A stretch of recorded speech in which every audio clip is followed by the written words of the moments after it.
Hey everyone! Before we dive into one of the most disturbing, heartbreaking, and unforgettable true crime stories you will ever hear, a story about a little girl who vanished from her bed in 1991, a mother's 9-year nightmare, and a forgotten toy voice recorder that exposed a horror no one could have imagined. Please take a moment to hit that like button and subscribe to the channel. Trust me, you will not want to miss a single detail of this incredible story. Your support helps us keep telling stories that matter. Now, let's begin, and I promise you will not look away until the very end. In the autumn of 1991, the quiet American suburb of Seattle, Washington State, was abruptly shattered by an inexplicable disappearance. A young girl, only 5 years old, vanished without a trace from her bed as she slept. Her mother, returning home in the pre-dawn hours after a grueling double shift at the hospital, discovered an empty mattress and a window flung wide open to the crisp, cool night air. The ensuing investigation yielded no clues, no suspects, and no answers, leaving a gaping wound in the heart of the community and an unbearable void in the lives of her parents. The case, once a national headline, slowly faded from public memory. But for Emily Carter, the child's mother, the passage of time offered no solace, only a deepening ache of unresolved grief and gnawing uncertainty. 9 years later, amidst the bittersweet task of sifting through old belongings, a forgotten toy voice recorder belonging to her daughter, Abigail Marie Carter, resurfaced. Its plastic casing, once vibrant, was now faded, a silent relic of a happier time. As Emily's trembling fingers pressed the playback button, a faint whirring sound filled the air, followed by a voice she had not heard in nearly a decade. What emanated from the tiny speaker was not the innocent babble she might have expected, but something far more sinister, a fragment of a conversation that was never meant for her ears. This chilling revelation would unravel a truth so profoundly disturbing, so utterly unexpected, that it would lead seasoned investigators to the most shocking discovery of their entire professional careers, forever altering their perception of the quiet suburban life they had sworn to protect. The echoes of that small voice would resonate far beyond the confines of Emily's living room, piercing the veil of a long-dormant mystery and exposing a darkness that had festered beneath the surface of their seemingly idyllic world. On that pivotal day in Seattle, Washington State, Emily Carter stood in the silent expanse of what had once been her cherished family home, meticulously sealing the final cardboard box. The house, a repository of 15 years of shared memories, now felt alien, imbued with an inexplicable emptiness, despite the familiar furniture still occupying its designated spaces. It was no longer her sanctuary, her haven. This dwelling, with its creaking floors and sun-drenched windows, now belonged solely to David Carter, her estranged husband, a stark and unyielding reality that settled upon her like a heavy, suffocating blanket. Each taped seam, each rustle of packing paper was a tangible severing of ties, a physical manifestation of the emotional chasm that had widened irrevocably between them. The air was thick with unspoken words, with the ghosts of laughter and whispered secrets, all now overshadowed by the profound silence of a life dismantled. David Carter knelt beside her, his movements precise and methodical as he secured another box with packing tape. His actions, like everything he undertook, were deliberate, almost ritualistic. They worked in a comfortable, almost instinctive silence, a rhythm forged over their decade and a half of marriage. Even the painful dissolution of their union, the legal finality of their divorce, had failed to erase this deeply ingrained habit of unspoken cooperation. It was a testament to the profound connection they once shared, a silent acknowledgement of the history that bound them, even as they meticulously packed it away. The quiet hum of the tape dispenser, the soft thud of boxes being stacked, these were the only sounds punctuating the heavy atmosphere, each one a punctuation mark in the story of their unraveling. "This one's ready?" Emily murmured, gently nudging a box towards him with her foot. Within its confines lay the remnants of her professional life.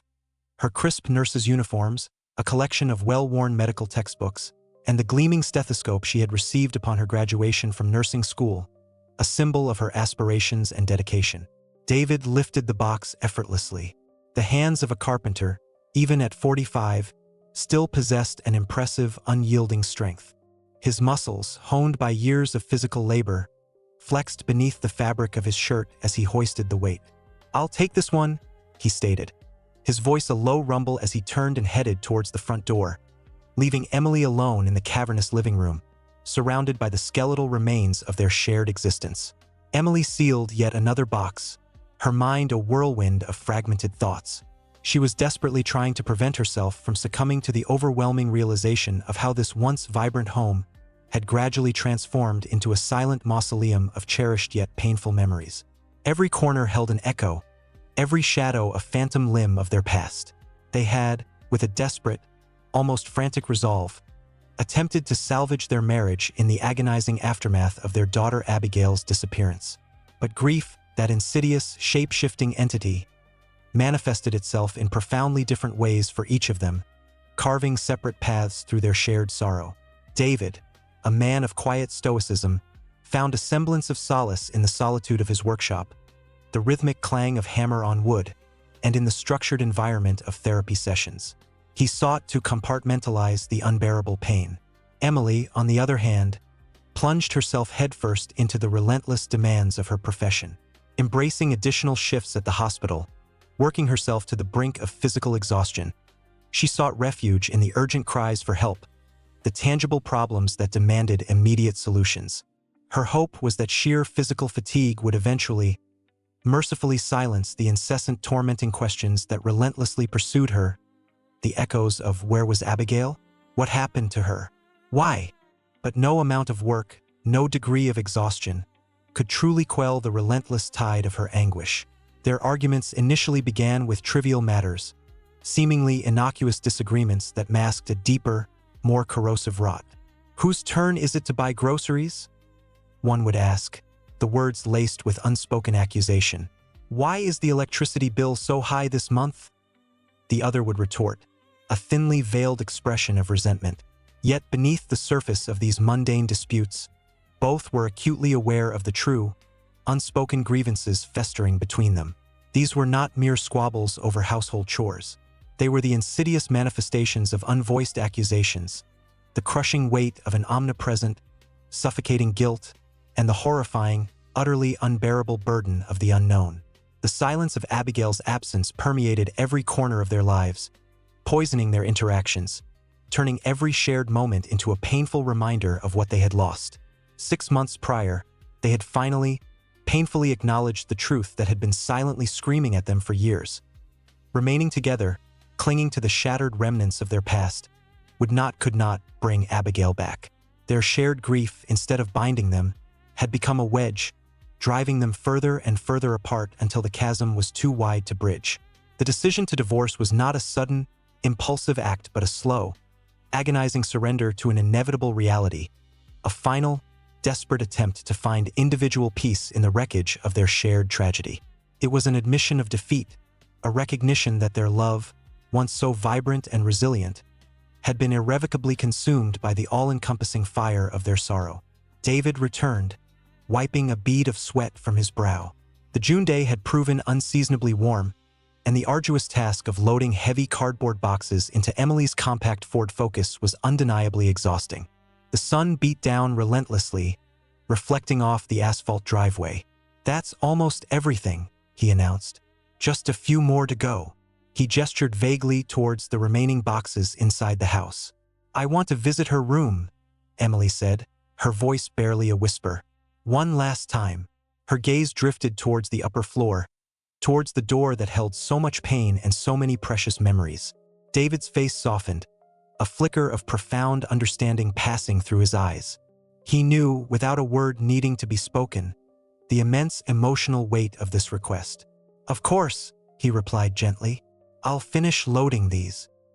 He picked up another box and carried it out, granting her the sacred space to say her private farewells, unburdened by the presence of another.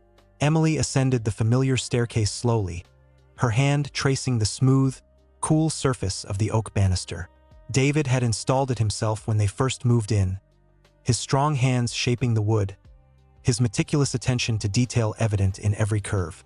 Each creak of the floorboards beneath her feet, each faint rustle of the old house settling, seemed to hold a precious, fleeting memory, a whisper from a time when their lives were whole and their future stretched out, seemingly limitless.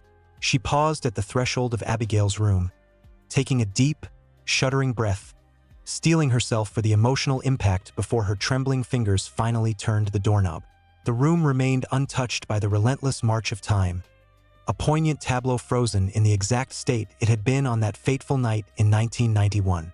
The walls, painted in a delicate, ethereal shade of soft pink, were still adorned with the whimsical hand-painted butterflies that Emily had meticulously applied herself, each stroke a labor of love. The pristine white dresser remained, its surface a vibrant mosaic of colorful children's stickers, each one a tiny testament to Abigail's playful spirit. The miniature bed, a silent sentinel, was still neatly made, covered by her beloved My Little Pony-themed comforter. Its bright colors stood in stark contrast to the somber atmosphere. Only the window, the silent witness to the tragedy, had a different appearance now. It was fortified with new, heavy-duty locks and massive, unyielding security bars installed far too late to prevent the unspeakable horror that had unfolded. The irony was a bitter pill to swallow, a constant, agonizing reminder of their helplessness. In Emily's memory, that October night was etched with startling, almost painful clarity. She had worked a grueling double shift at the hospital, the fluorescent lights and sterile air blurring into an exhausting haze. She finally returned home around 3 in the morning, utterly depleted, her body aching with profound fatigue, her mind a jumble of patient charts and medical jargon. David was deeply asleep in their master bedroom, his breathing even and peaceful. Driven by an ingrained maternal instinct, a habit forged over 5 years of motherhood, Emily had instinctively checked on Abigail, a routine she performed every night. The horror that seized her in that moment was an icy, paralyzing grip. She discovered the small bed utterly empty, the sheets undisturbed, as if her daughter had simply evaporated into thin air. The window was flung wide open, and through the flimsy curtains, a piercingly cold autumn breeze permeated the room, carrying with it the scent of damp leaves and an unsettling chill that seemed to seep into her very bones. A primal scream tore from her throat, a sound of pure, unadulterated terror that instantly shattered the pre-dawn stillness of their quiet suburban street, rousing David and signaling the beginning of their living nightmare. From the very outset, law enforcement agencies demonstrated an exceptional degree of thoroughness in their investigation, deploying every available resource with a grim determination. Search dogs, their keen noses pressed to the ground, tirelessly scoured the vast, dense forest adjacent to their neighborhood, their barks echoing through the trees. Helicopters, their rotors thrumming ominously, crisscrossed the sky above, their powerful spotlights piercing the darkness, hoping to catch a glimpse of something, anything. Hundreds of dedicated volunteers, their faces etched with concern and grim resolve, joined the relentless search, forming human chains, meticulously combing every inch of the terrain. Yet, despite their exhaustive, unwavering efforts, all their endeavors proved tragically futile. There was not a single fingerprint, not the slightest trace of a struggle, no discarded toy, no lost shoe, no definitive clue whatsoever to indicate what had transpired. It was as if the 5-year-old girl had simply dissolved into the inky blackness of the night, swallowed whole by an unseen force, leaving behind only an agonizing void and a profound, chilling mystery. As the weeks bled into months, the initial fervor surrounding the case gradually cooled, despite the significant and sustained attention it had initially garnered from local and national media outlets. The story, once a staple of every news cycle, slowly receded from the headlines, replaced by newer, more immediate tragedies. The Federal Bureau of Investigation briefly lent its formidable resources to the investigation, their highly trained agents meticulously reviewing every detail. But after failing to uncover any compelling evidence of interstate human trafficking, they reluctantly withdrew their forces, their expertise unable to penetrate the impenetrable wall of silence surrounding Abigail's disappearance. The local police department, however, steadfastly kept the case open, a file gathering dust on a shelf, a constant reminder of their unresolved failure. Yet, despite their unwavering commitment, they were left with absolutely no new leads, no fresh avenues for further investigation, only the haunting specter of a child lost to the shadows, a case that seemed destined to remain forever unsolved, a perpetual ache in the collective memory of the community. Emily slowly approached the dresser, her gaze fixed on the elegant silver frame that held a cherished photograph of Abigail. In the picture, her daughter's face radiated pure, unadulterated joy, a wide, welcoming smile revealing a charming gap between her two front teeth, a tiny imperfection that Emily adored.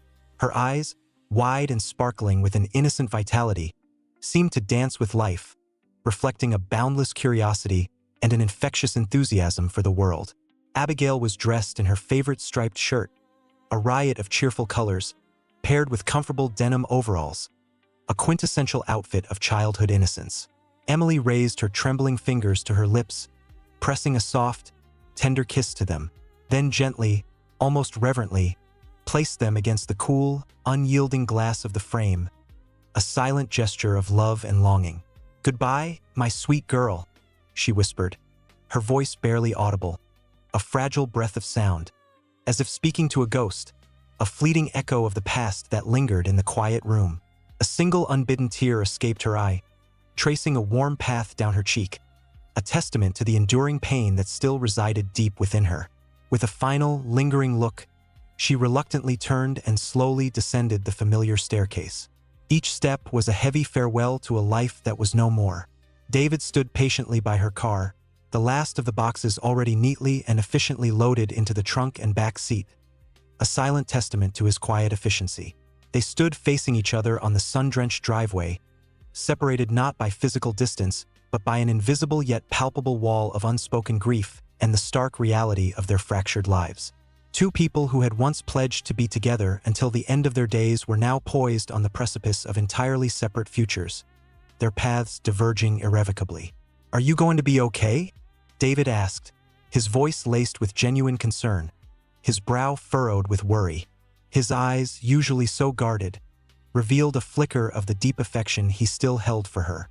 "Despite everything, I'll be fine," Emily replied, striving to inject a note of confidence into her voice, though her heart felt like a lead weight in her chest. "We both will get through this." It was a promise she made as much to herself as to him, a desperate attempt to manifest a future she wasn't entirely sure existed. She settled into the driver's seat of her car, the worn fabric of the seat a stark reminder of the countless journeys she had taken, and lowered the side window, allowing the warm June air to brush against her face. David leaned down towards the open window, his concern deepening, clearly visible in the lines etched around his eyes. "Are you absolutely sure you want to take all of these things?" he asked, gesturing vaguely towards the packed car. "Your new apartment isn't exactly spacious." His practical nature, a constant in their relationship, was still evident even now. "If I need more space, I'll just rent a storage unit," Emily replied calmly, her voice betraying none of the turmoil churning within her. "It won't be a problem." She paused for a brief moment, her gaze meeting his, and her tone softened perceptibly, a fragile bridge between their parting lives. "Take care of yourself, David. We'll see each other again." "I'm sure," he affirmed, slowly stepping back from the car, his hands tucked into his pockets. He offered a small, almost imperceptible nod. "Drive safe." The 15-minute drive to her new apartment felt less like a commute and more like a symbolic passage into an entirely different chapter of her life. Each mile marker was a silent farewell to her past, each turn of the wheel a hesitant step towards an uncertain future. The building housing her new abode was a modest, unassuming apartment complex, its brick facade weathered by years of sun and rain.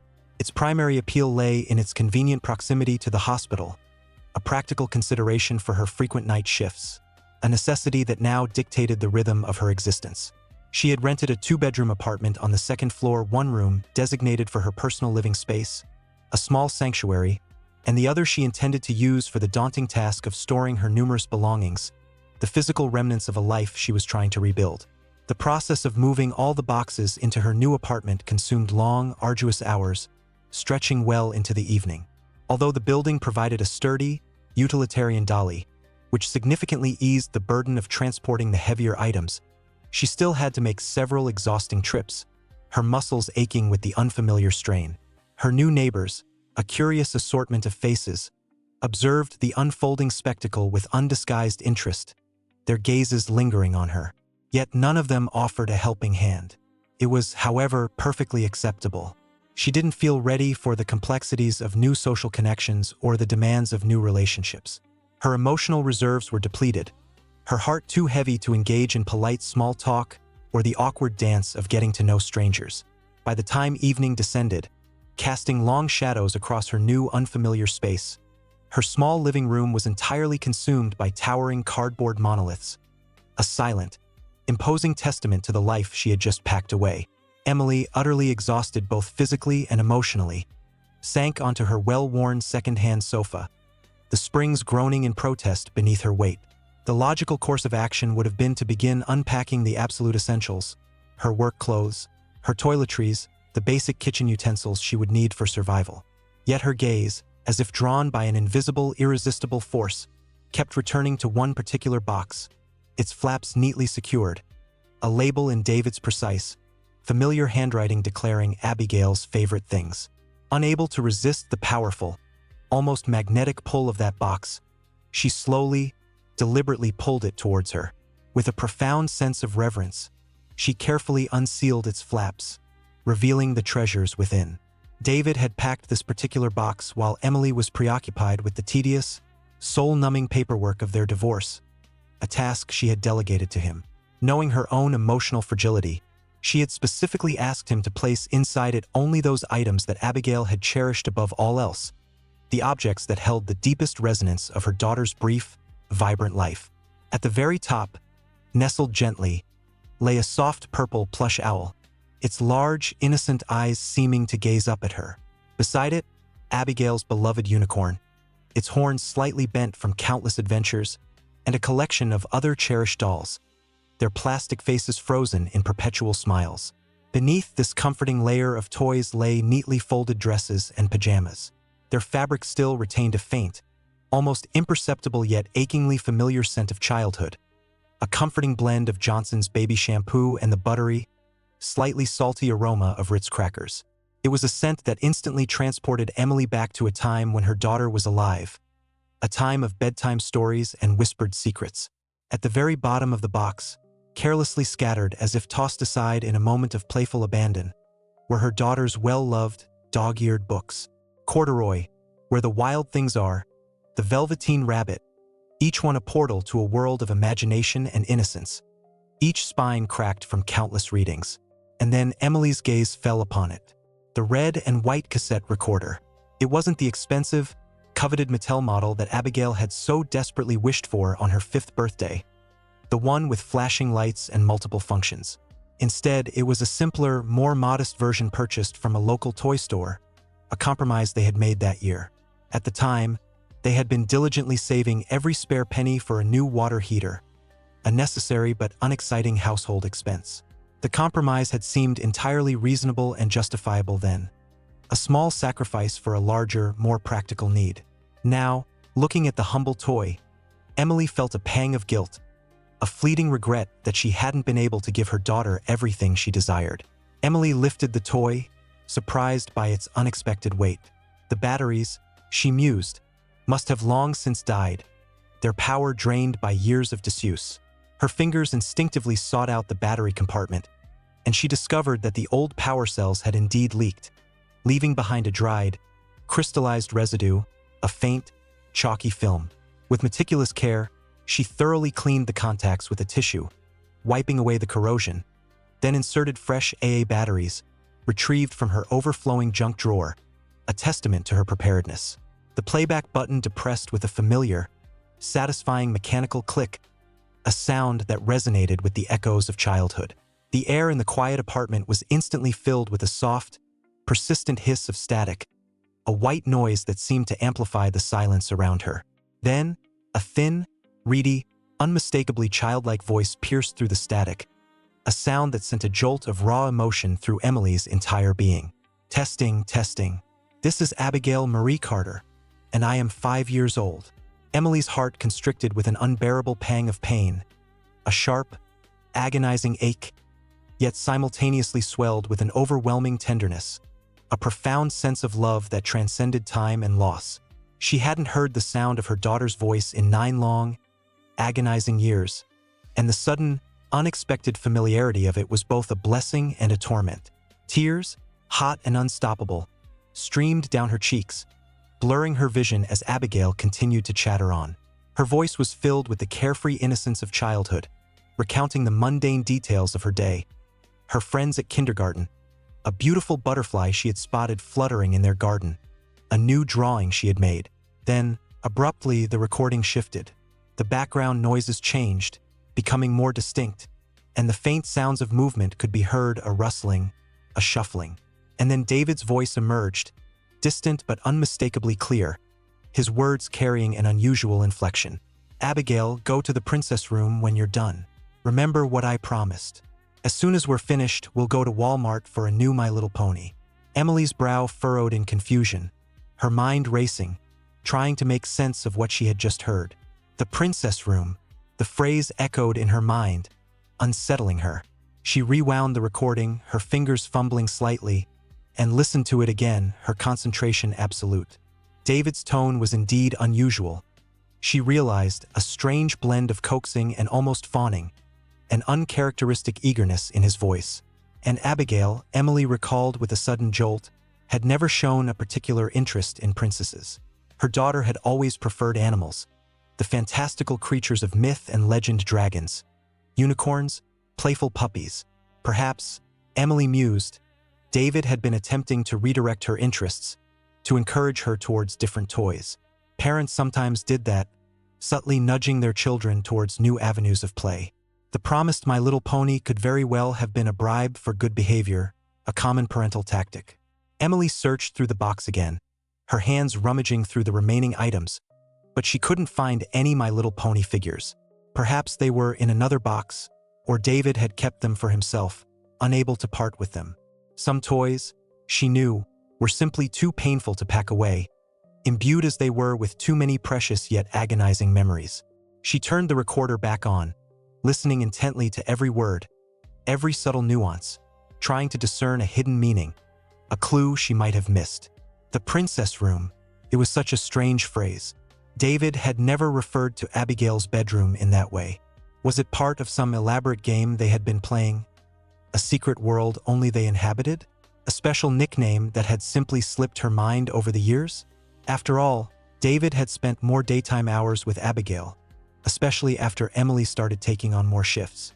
She set the recorder aside, the small device now feeling heavy with unspoken questions, and began the more mundane task of unpacking her personal belongings.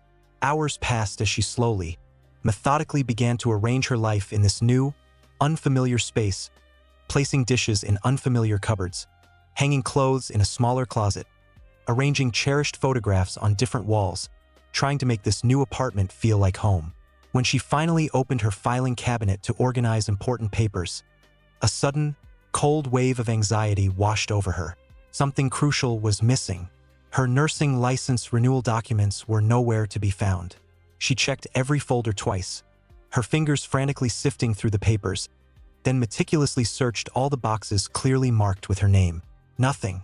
The digital clock on her new nightstand glowed 8:30 p.m. Her shift at the hospital began at 10 p.m. Without those documents, she couldn't prove that her qualifications were current, that her license was valid. The hospital administration was notoriously strict about documentation, allowing absolutely no exceptions, no leniency. A cold dread began to spread through her.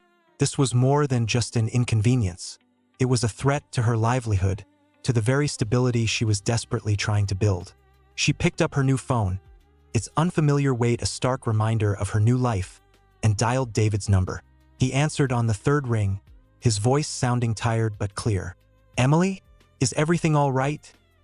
he asked, his voice immediately picking up on the subtle tremor of anxiety that Emily had tried unsuccessfully to suppress. His sensitivity to her moods, a remnant of their long marriage, was still surprisingly acute. "I can't find my nursing license documents," she explained, striving to keep her tone calm. "I think I might have left them at the house. Would it be okay if I swung by to look for them?" There was a brief, almost imperceptible pause on David's end, a moment of silence that felt unusually heavy. "Oh," he finally responded, his voice tinged with a faint awkwardness. "I just left for my grief support group session. I'm going to be out late tonight." Emily glanced out her car window. The sun was slowly dipping below the horizon, painting the Seattle sky in magnificent fiery hues of orange and soft rose, a breathtaking display that seemed incongruous with her internal turmoil. "I really need them for my shift tonight," she pressed, the urgency in her voice becoming more pronounced. "Can I just use my key?" David's reply was immediate, devoid of hesitation. "Of course," he said, his voice reassuring. "You know where everything is. Just make sure to lock up when you leave." A wave of relief washed over Emily, momentarily easing the knot of tension in her stomach. "Thank you. I really appreciate it." "No problem at all. Good luck tonight." Emily ended the call, the familiar weight of her house key in her hand now feeling strangely alien, a relic from a life that was rapidly receding into the past. She knew with a pang of guilt that she should probably return it to him soon, severing that last tangible link. Leaving the still unpacked boxes scattered across her new living room floor, a chaotic landscape of her unsettled life, she hurried back to her car, the engine already cooling in the evening air.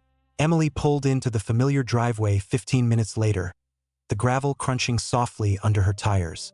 The house stood dark and imposing against the twilight sky, its windows reflecting the last, fading rays of the sunset like vacant eyes. It was strange, she mused, how quickly a home, once brimming with life and laughter, could transform into nothing more than a silent, empty structure stripped of its former soul.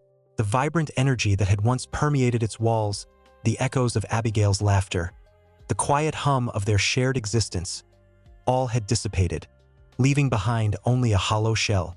She let herself in through the front door, flicking on lights as she moved through the silent rooms. Each click of a switch illuminated another corner of her past. Everything remained exactly where she had left it just a few hours earlier, yet the emptiness now felt far more pronounced, almost physically palpable, a cold, heavy presence in the air. The master bedroom, now David's bedroom, she reminded herself with a bittersweet pang, was at the end of the hallway. She pushed open the door, the familiar scent of David's aftershave and the faint lingering aroma of wood polish filling her nostrils. She flipped on the overhead light, illuminating the space. The large bed they had shared for 15 years now looked strangely vast and solitary, adorned with a single pillow, a stark testament to their separation. David had already meticulously removed every trace of her presence, every personal item that might have reminded him of their shared intimacy. There was no longer her delicate jewelry dish on the dresser, nor her collection of well-worn romance novels on the bedside table. The filing cabinet, however, stood in the corner exactly where it had always been, a steadfast anchor in a sea of change. She opened the second drawer, her fingers tracing the familiar label, and found the folder marked Nursing Licenses, precisely where she had always kept it. All the necessary documents were neatly organized within her original license, the renewal forms, the certificates of continuing education. A profound sense of relief washed over her, a physical release of tension. At least this, her professional life, would not be impacted by the upheaval of her personal one. She tucked the folder securely under her arm and quickly scanned the room, her eyes darting from corner to corner. Nothing else seemed to have been forgotten, no other crucial item left behind. As she turned to leave, the words from the cassette recorder echoed in her mind again, a persistent, unsettling refrain. The princess room, that phrase continued to gnaw at her, a misplaced puzzle piece that refused to fit into the larger picture of her understanding. Driven by an inexplicable urge, a nagging curiosity that she couldn't ignore, she slowly ascended the stairs once more, her footsteps soft on the carpeted treads, heading towards Abigail's room. The door creaked mournfully as she pushed it open, the sound amplified in the quiet house. Without the comforting clutter of toys and clothes that she had carefully packed away earlier, the room looked larger, more expansive, yet also infinitely sadder, a poignant monument to a life cut tragically short. The vibrant colors of the butterflies on the wall seemed muted. The My Little Pony comforter was a faded memory of joy. She slowly circled the perimeter of the room, her fingers trailing along the walls, half expecting to discover some forgotten princess decoration, a tiara, a castle, a fairy wand, something that might explain David's unusual phrase. But there was nothing. No miniature castles, no sparkling tiaras, no whimsical fairy tale imagery. She opened the closet door. The empty hangers clinked softly, a mournful chime in the still air. The closet, an antique piece of furniture, stood against the far wall, its wooden frame sturdy but old. As she approached it, the piece shifted slightly, leaning precariously towards her. Without the weight of Abigail's clothes inside, its structural problems were glaringly obvious. The front left leg didn't quite touch the floor properly, creating an unsettling wobble. She peered into the narrow gap, noticing how the wooden floorboards beneath it had warped over time, likely due to moisture. The room had been kept closed so often after Abigail's disappearance, a shrine to her memory, that humidity had probably accumulated, taking its toll on the old wood. Seattle's notoriously damp climate was unforgiving to older homes, and this house, built in the 1950s, was no exception. The closet swayed alarmingly as she attempted to stabilize it. A single good push, she realized, could send it toppling over completely. She couldn't leave it like that. If it fell during the night, David might think someone had broken in, a terrifying thought for him to contend with, especially now. The last thing he needed was such a fright, another jolt to his already fragile peace of mind. She checked her watch. 7:30 p.m. The local Ace hardware store, a small independent establishment, was open until 8 p.m. She could quickly drive over, pick up a few wooden shims to level the closet, and make a quick repair before her shift started. It was a small, practical task, a way to exert some control in a world that felt increasingly chaotic. Suddenly, the telephone downstairs rang, its sharp, insistent trill echoing jarringly through the quiet house, shattering the peaceful silence. Emily instinctively hurried down the stairs, her hand already reaching for the receiver, a deeply ingrained habit from years of living in this house. But then she abruptly stopped, her hand hovering just inches from the phone. This was no longer her home. David deserved his privacy, his own space, his own life. Whatever calls came through here, they were no longer her concern, no longer her business. She pulled her hand back, a strange mix of relief and regret washing over her. She picked up her folder and her purse, turning off the lights as she moved towards the front door, leaving the ringing phone to its own devices. The phone stopped ringing, the sudden silence almost as jarring as its insistent peal. After a brief pause, the answering machine clicked on, its familiar whirring sound filling the void. David's recorded voice, a little deeper than she remembered, stated, "You've reached the Carter residence. Please leave a message." Then a woman's voice, warm and professional, yet clearly tinged with concern, filled the room. "David, this is Mrs. Davies from the group. I need you to call me back as soon as possible. We need to discuss your attendance and participation. You've missed 3 sessions now, that's 3 weeks. The group is worried. Please call me." Emily froze, rooted to the spot, her blood turning to ice in her veins. 3 weeks. But David had just told her he was on his way to therapy. Every Tuesday evening for the past 5 years, he had faithfully attended his grief support group. It had been one of the few constants in their shattered lives after Abigail's disappearance, a bedrock of stability in a world turned upside down. Mrs. Davies, their therapist, had been a pillar of strength for them both during their worst times. She was an experienced therapist specializing in child loss. She had created the group specifically for parents of missing children, a unique and vital resource. Emily herself had attended for 2 years before the sessions became too emotionally painful, too raw, too much to bear. Why had David lied about attending? Where had he been going every Tuesday night instead?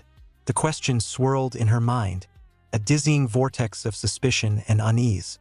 She wanted to call Mrs. Davies to demand answers, to understand the depth of David's deception. But she knew it would be overstepping her boundaries. Whatever was happening with David, it was no longer her responsibility, no longer her place to interfere.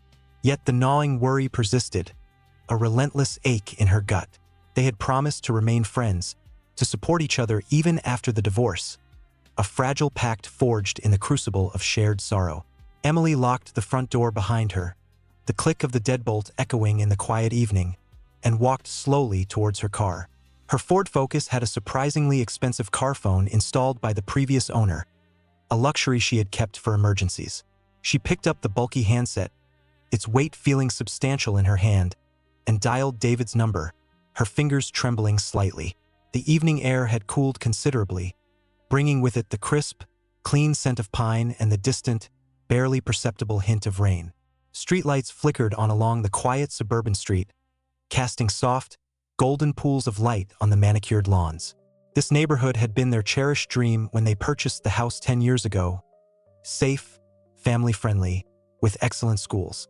Now it was just another place where Abigail was not another reminder of their profound loss. The phone rang in her ear, each ring a hammer blow against her growing anxiety. Once, twice, 3 times. She almost hung up, convinced he wouldn't answer, that he was truly at therapy or perhaps avoiding her call. Then David answered, his voice sounding strained, with a slight catch in his breath as if he had been running. "Hello, David. It's me, Emily," she said, trying to keep her voice steady, to mask the tremor of suspicion that now laced her words. "I just wanted to check in. Where are you?" A heavy silence hung between them, broken only by the faint static on the car phone line, an almost imperceptible crackle that seemed to amplify the tension. "David, can you hear me?" "Yes, he stammered, fumbling for words, his usual composure noticeably absent. "I mean, no, but I'm on my way there now." His words tumbled out quickly, almost defensively, as if he were rushing to provide an alibi. "I went to pick up Ryan Miller. He lives quite a ways from here, but we're planning to attend the session together. I'll be about 15 minutes late." "Why do you ask?" Something in his voice was undeniably off, a subtle discord that Emily immediately recognized. She had heard David lie before. Of course, they were usually harmless deceptions. White lies about surprise parties. Small fabrications to spare someone's feelings. Innocent exaggerations. But this lie, she realized with a chilling certainty, possessed the same telltale quality. The words too fast, the explanations too detailed, too eager to convince. It was the hallmark of someone trying too hard to cover their tracks. "I didn't mean to interfere," Emily said carefully, choosing her words with precision. A part of her wanted to confront him directly, but another part questioned the point. They were divorced. His choices were now his own business, his deceptions his own burden to bear. "When I was at your house picking up my documents, a call came in. It went to voicemail. Mrs. Davies." "Ah, yes," David chuckled, but the sound was strained, unnatural, devoid of genuine amusement. "I know she doesn't like it when anyone is late for group therapy sessions. I've been a few minutes behind for a couple of meetings, so maybe she just wanted to talk to me about that." Emily's mind raced, dissecting his words. Being a few minutes late was vastly different from being completely absent. 3 weeks of missed sessions was not the same as arriving 15 minutes after the start. The discrepancy was glaring, impossible to ignore. "What did she say in the voicemail?" David asked, his tone a little too casual, a little too eager to dismiss the subject, betraying his underlying anxiety. Emily hesitated, a battle raging within her. A part of her wanted to lay bare his deception, to challenge him, to demand the truth. But what was the point? They were divorced. His choices were his own. "Nothing specific," she said, her voice flat. "Just wanted you to call her back. It's no big deal." "Okay, well, I've got to go. Ryan's waiting." "Of course. Drive safe." "You too. Bye." The line went dead, leaving Emily in the sudden, echoing silence of her car. She stared at the phone for a moment, the cold plastic feeling heavy in her hand, before slowly hanging it up. In 15 years of marriage, she had learned to read David's moods.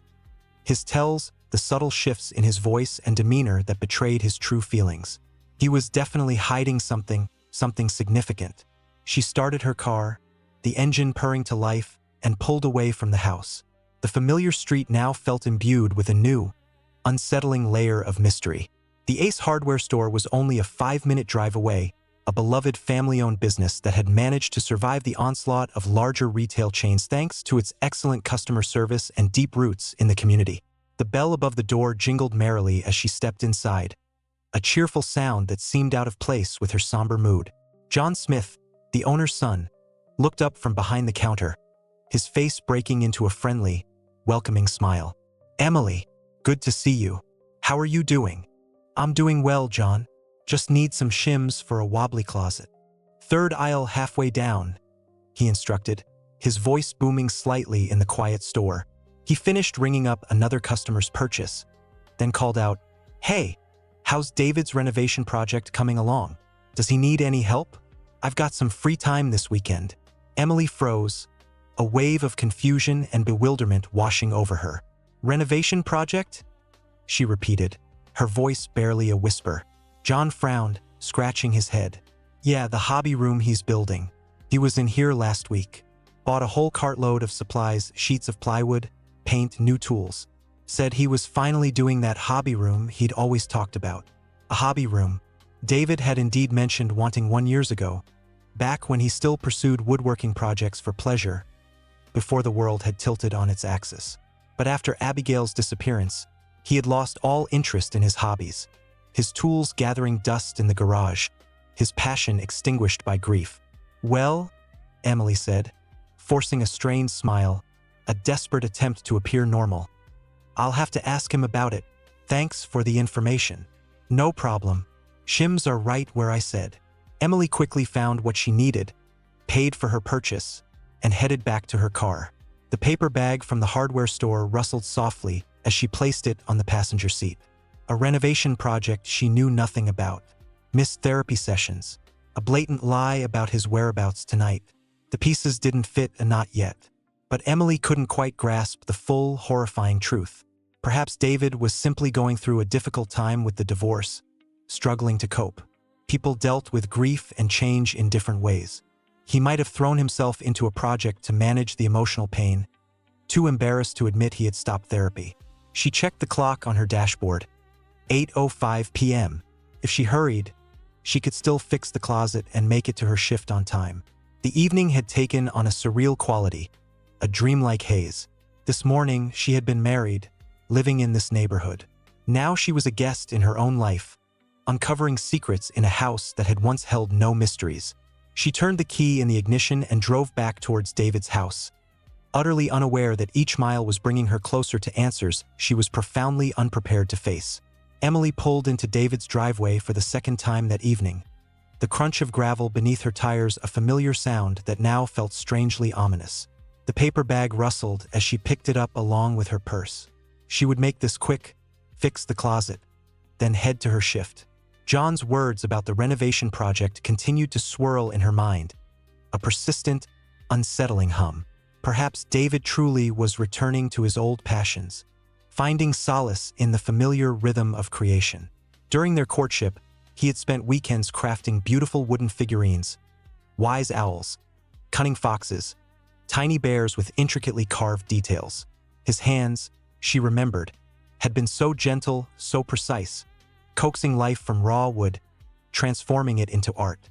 Her key turned easily in the lock, the familiar click echoing in the quiet evening. The house stood in darkness, save for the porch light she had left on, a beacon in the encroaching gloom. She flicked the switch in the entryway, illuminating the small foyer, and headed towards the staircase. Halfway up, she noticed a sliver of light spilling from beneath the door of David's study. Strange, she had turned off all the lights earlier, ensuring the house was dark. "David?" she called out, her voice tentative, a ripple of unease spreading through her. "Are you home?" There was no immediate answer, but she distinctly heard movement from within the study footsteps, a faint scraping sound, like furniture being dragged across the floor. She reached the second-floor landing. The footsteps grew louder, more frantic, accompanied by the rustle of papers. A drawer slammed shut with a sharp thud. "David?" she called again, her voice firmer now, laced with growing apprehension. "Is everything all right?" Still no reply, only the continued sounds of frantic activity. A cold, unpleasant sensation snaked its way down her spine, a primal warning. She approached the study door, her hand trembling slightly as she pushed it open. "David, I thought you were—" The words caught in her throat, dying on her lips as the scene before her registered. Ryan Miller stood in the middle of the ransacked study, his back to her. David's meticulously organized files lay strewn across the floor in a chaotic mess of papers. Desk drawers were pulled open, their contents spilled everywhere. Books had been swept from shelves, their spines broken, pages bent.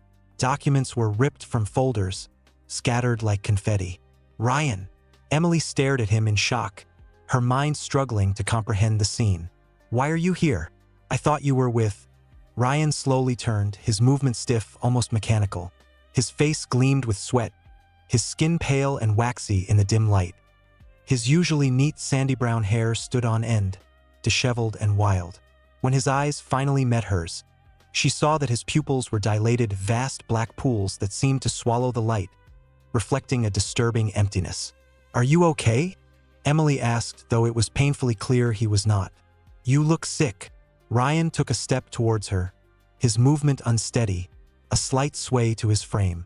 She caught a sharp, acrid scent, a disturbing mix of stale alcohol and something else, something metallic and desperate, like fear and raw adrenaline. "What are you doing here?" Emily asked, her voice cool despite the rapidly escalating alarm in her chest. "Did David ask you to find something?" Ryan's expression remained blank, cold, utterly devoid of recognition or emotion. He took another step forward, closing the distance between them. Emily had known him for years. He and David had been friends since childhood, their bond forged by a shared love of woodworking and a quiet, unassuming nature. She had never, not once, seen him like this, his eyes vacant, his demeanor menacing. "Ryan, stop right there," she said firmly, her voice unwavering despite the tremor in her hands. "I'm going to call a doctor. You need help." She reached for the office phone on the desk, but Ryan lunged forward with surprising speed, a sudden burst of violent energy. His hands clamped around her wrists, his grip painfully tight, his fingers digging into her flesh. "Let go!" Emily struggled, twisting her wrists, trying to break free, but his fingers only tightened, digging deeper, bruising her skin. "Ryan, you're hurting me." With a surge of adrenaline, Emily managed to wrench herself free from his grasp, the sudden release sending her stumbling backward. She retreated from the study, her hand instinctively reaching for the doorknob, desperately trying to close the door between them, to create a barrier against the escalating threat. But Ryan, his eyes still wide and vacant, lunged again, grabbing the edge of the door and yanking it wide open, his strength overwhelming hers. A rising tide of dread washed over her, a cold, suffocating fear. This was not the Ryan she knew. The quiet, gentle man who used to bring handmade wooden toys for Abigail, who had spent a summer helping David build their backyard deck, his laughter echoing through the trees. This situation was profoundly, terrifyingly wrong. Emily tried to pivot, to make a dash for the staircase, her only escape route. But Ryan moved with unsettling speed, blocking her path. Despite her desperate struggles, her attempts to resist, he propelled her relentlessly along the corridor, his grip unyielding. Her efforts to free herself proved utterly futile against his superior strength, his movements driven by a chilling, uncharacteristic determination. He forced her into Abigail's bedroom, the room that had once been a sanctuary of innocence, and with a final, terrifying push, he placed her onto the small child-sized bed. Her heart pounded a frantic rhythm against her ribs. The soft My Little Pony comforter felt strangely cold beneath her, a stark contrast to the terror that now consumed her. She tried to rise, but Ryan pushed her back down. She grabbed a ceramic night light from the bedside table and swung it at him. He deflected it, and it shattered against the wall. She scrambled off the bed and ran for the door, but he caught her again, this time shoving a heavy cabinet against the exit, blocking her escape. The cabinet wobbled and crashed over, sending its contents spilling across the floor.